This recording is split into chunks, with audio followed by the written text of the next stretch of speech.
souvent ils ont des choses hyper intéressantes à dire, mais elle est gâchée par cette envie de vendre tout et n'importe quoi en fait. Et quand tu es sur Instagram, si tu veux vraiment développer ton Instagram, il faut avoir vraiment quelque chose d'important, une histoire importante à dire et qui engage et qui fait en sorte que t'es communautaire en fait. Parce que c'est ça qui marche vraiment.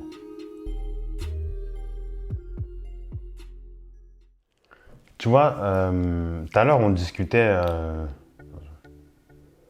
tu vois, tout à l'heure on discutait des réseaux sociaux et moi je te disais que je trouvais ça absurde qu'on vende des formats, qu'il y a des personnes qui vendent des formations le sujet c'est Instagram sur Instagram. Tu vois, c'est complètement fou, tu vois. Moi euh,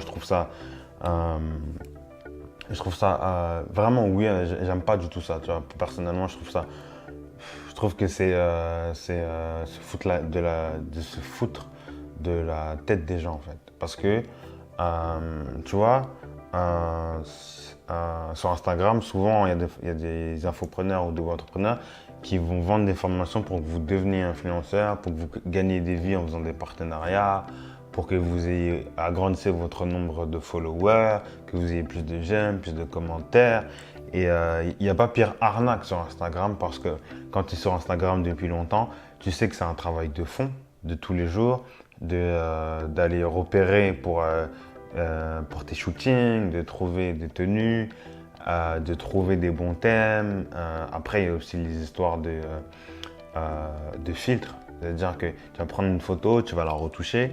Et souvent, on dit que c'est pas bien de retoucher ces photos, mais en fait, nos yeux, ils sont, en termes de qualité, c'est peut-être 500, c'est à peu près 500 fois, la qualité de nos yeux est 500 fois meilleure que les photos qu'on prend. Ça veut dire que même si tu retouches les photos, ça sera toujours éloigné de ce que nos yeux voient. Après, ça dépend comment tu retouches tes photos, si tu te rajoutes des biceps, des abdos. Là, ouais, on peut dire que c'est sujet à une controverse.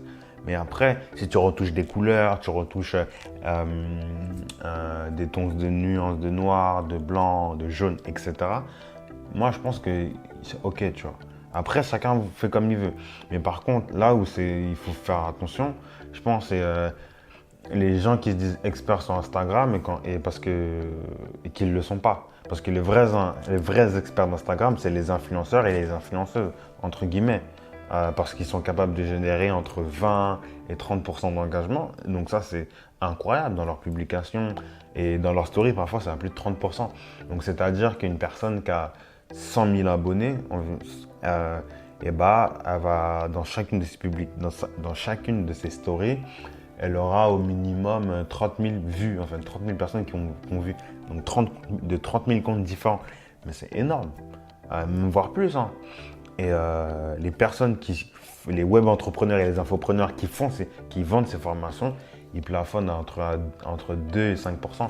Et je te dis ça parce que j'ai fait une enquête, j'ai regardé un petit peu et je regardais pour savoir un bon taux d'engagement, un bon taux d'engagement minimum, c'est 10%. Parce que c'est comme ça que l'algorithme il monte les publications aux gens. Donc c'est 10% minimum.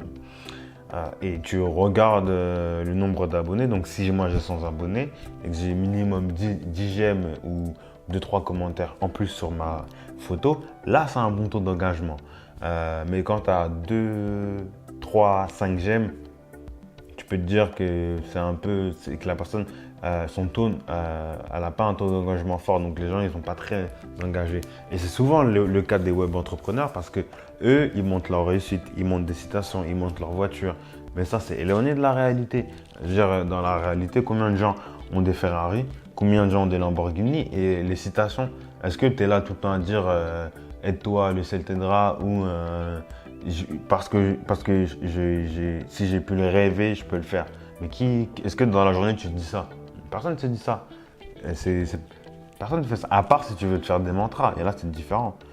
Mais parce qu'on m'a déjà demandé, on m'a déjà envoyé des DM, par exemple de comptes qui sont étrangers, qui sont parfois des fois en Inde, en Afrique, euh,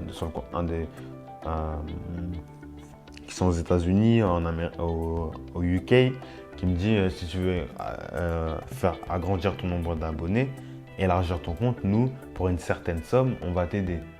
Mais quand tu regardes, mais c'est absurde. Et même quand tu achètes des formations sur qu'est-ce qui engage, comment utiliser la statistique, on sait tous que c'est facile de développer son compte Instagram quand tu sais comment fonctionne l'organisation du feed, avec les 3 photos, l'organiser en 9, 6 ou organiser en 3, 6 ou 9. Et tu sais qu'en fait, Instagram, sur le feed d'Instagram, c'est le même principe que la photo, où en fait c'est divisé en 9 parties. Donc si tu commences à comprendre ça, tu vois, ça, c'est un peu. Tu commences déjà à t'éduquer. Et c'est pareil, sur Instagram, il y a toutes les informations. Sur Pinterest, tu peux suivre des influenceurs, regarder ce qu'ils font, tu vois. Et parfois, ils donnent des tips, ils donnent leur réglage pour les photos. Donc, et puis surtout, ce qui fait que tu vas te développer sur Instagram, c'est t'es clivant, c'est engageant. Et si tu montres une réalité, tu montres ta propre réalité qui se rapproche de celle de ta communauté. Et ça, c'est le plus important. Parce qu'on est dans une ère où on a compris qu'Instagram, il y avait c'était beaucoup retouché, c'était, on va dire, un peu romanesque. Mais c'est ce réseau social. Et c'est pour ça que c'est extraordinaire, parce que quand tu as un art, tu peux le partager. C'est vrai que les infopreneurs et les entrepreneurs, ils font pas du tout ça. Eux, ce qu'ils cherchent, c'est l'intérêt en fait. Et je trouve ça dommage parce que souvent, ils ont des choses hyper intéressantes à dire, mais elle est gâchée par cette envie de vendre tout et n'importe quoi en fait. Et quand tu es sur Instagram, si tu veux vraiment développer ton Instagram, il faut avoir vraiment quelque chose une histoire importante à dire et qui engage. Et qui fait en sorte que tu es communautaire en fait. Parce que c'est ça qui marche vraiment.